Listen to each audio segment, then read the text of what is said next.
Hey, my name is Frederick Afrifa. I'm a full-time speaker and I make these videos so that you can also become a full-time speaker without having to pay thousands of pounds for a course that isn't actually going to help you. Today, I'm going to be speaking about, I think, one of the most important topics in this game, which is the mindset of a successful speaker. This is really important because I can give you all the tactics, I can give you the playbook, but ultimately, if you haven't got the right mindset, if you don't actually believe that you can do it, then none of it is actually going to work. So I'm going to go through 5, but stick around because I've got a bonus mindset, the mindset that totally changed my life, and that's going to be coming towards the end. The first thing to understand in this game, I think you need to have a mindset of abundance. When I first started, I didn't have an abundant mindset, and I just thought if someone's getting a gig, that's taken away from my work, that's taken away from things that I could be getting. But actually, that is further from the truth. There are so many opportunities that I like to see opportunities as refills at Nando's. You know, Nando's tell you have bottomless, endless drinks. You don't actually have bottomless drinks, but you have so much drink that your belly could hurt and then you can still have more. And the same is true for opportunities in the speaking game, that there are so many opportunities that we could all be winning. We could all be full and there will still be more opportunities for everyone. And that is the truth. This is an $8 billion industry. There are so many companies. Walk down your high street for 5 minutes and then think about the cars. Think about the people that did the roads, the pavements, the lampposts. Think about the shops. These are all companies that will need experts, will need people to help them with their organizations. And remember, you're not just a speaker. You are an expert that has a strong business solution. So there are an endless amount of opportunities. And the lesson here is abundant. If you haven't got an abundance mindset, you can't do anything in this game. That's a fact. The second thing I want you to think about is imposter syndrome. Now, imposter syndrome is something that is often weaponized. A lot of people speak about imposter syndrome. Right? I think imposter syndrome is normal. In my opinion, imposter syndrome is just inexperience in disguise. When I reflect on the first time I got paid to speak, I honestly felt like an imposter. Like, it felt so weird. Once I had done that 2, 3, 4, 5 times, it felt absolutely normal.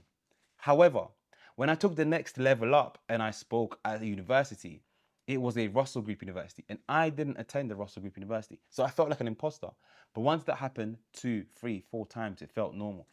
What I'm saying is that every time you hit a new stage, every time you hit a new level, you will feel like an imposter. Why? Because you're inexperienced in that field.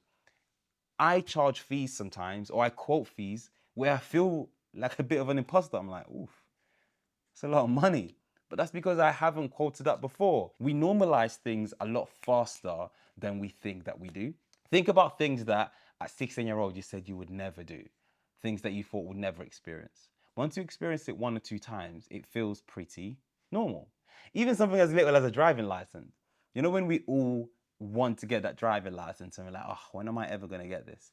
If you've had your license for more than 3 months, you've normalized the fact that you're a driver, but once upon a time, you thought you could never do it. And the same is true for this. So imposter syndrome is really just inexperience. Anytime you hit a new level, you're going to feel it. And if anything, it's a sign that you're making progress. If you don't feel imposter syndrome for a long time, you're probably stagnant. And I think you're doing the wrong thing.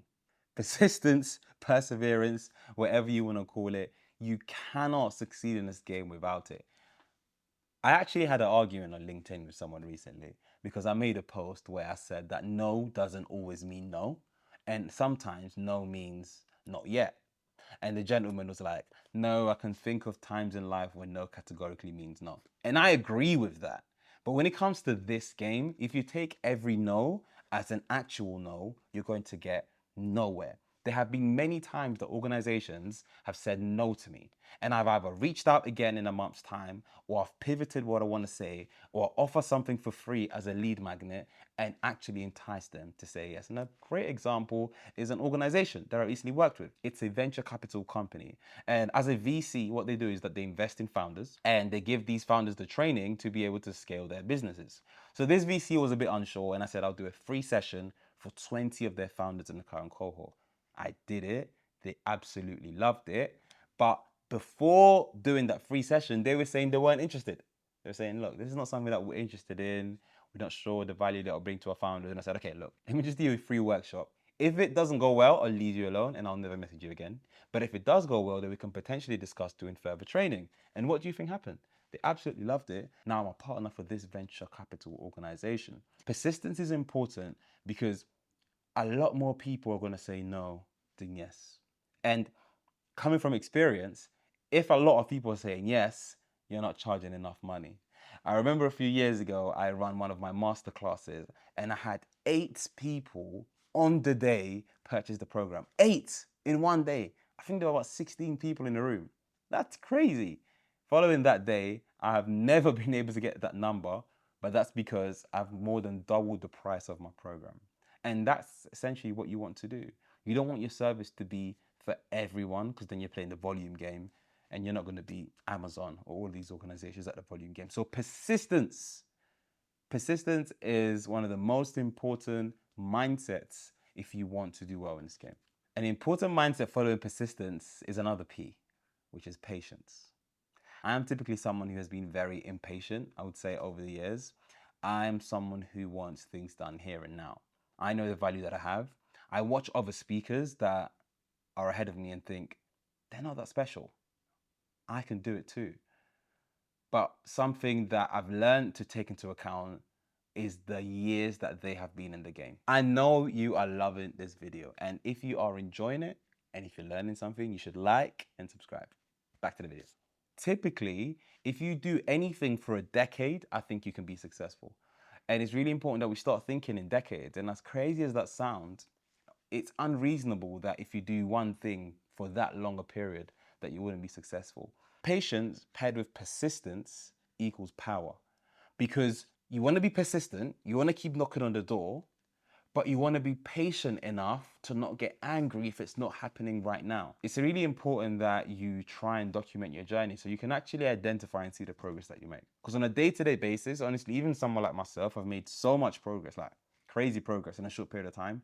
It doesn't feel like it on a day-to-day basis until I reflect, look back and think, I've come a long way. And that's the importance of documenting it.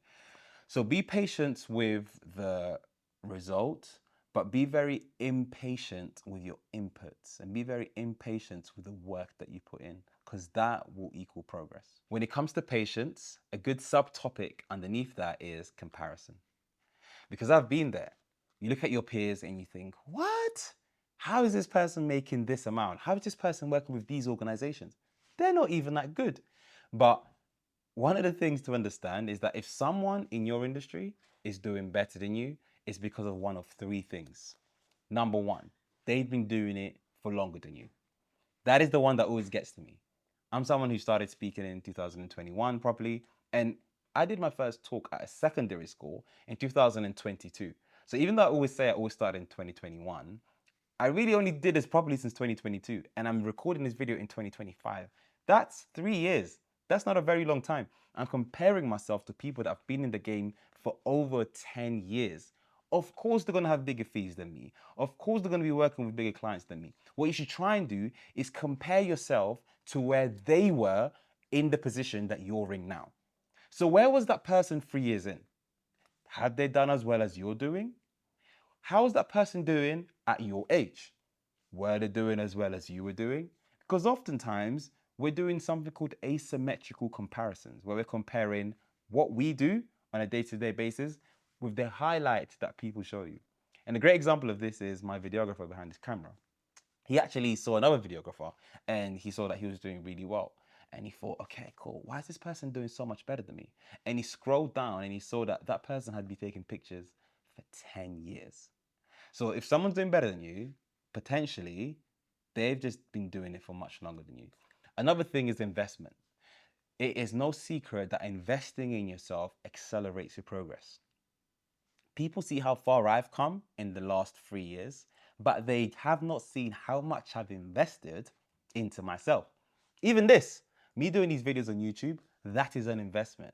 Me seeing mentors, that is an investment. Me traveling to countries, sometimes not getting paid a lot of money, that is an investment.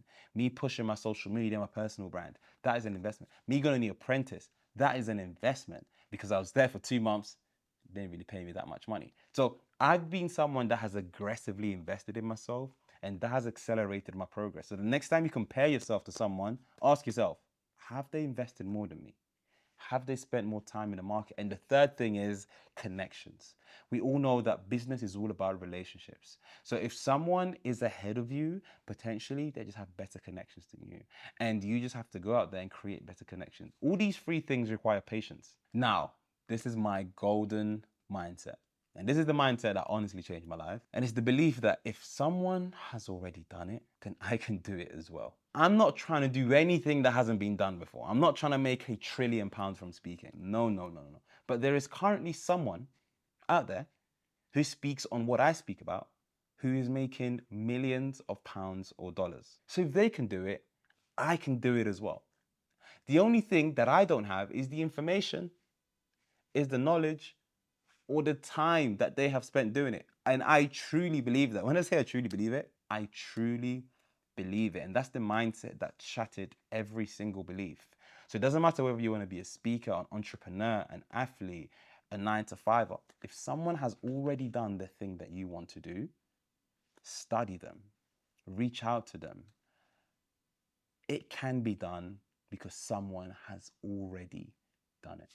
So these are the 5 mindsets of a successful speaker, plus a bonus one. Mindset is the thing that comes first. I can give you all the tactics, I can give you all the techniques, but if you don't believe you can actually do it, if you have limiting beliefs, then unfortunately, it's not really going to work. So hope you've enjoyed it. Hope you've learned something. If you have learned anything from the video, let me know in the comments what your main takeaway is. Like the video, subscribe, and share this with that friend that's always thought about becoming a speaker. See you in the next one.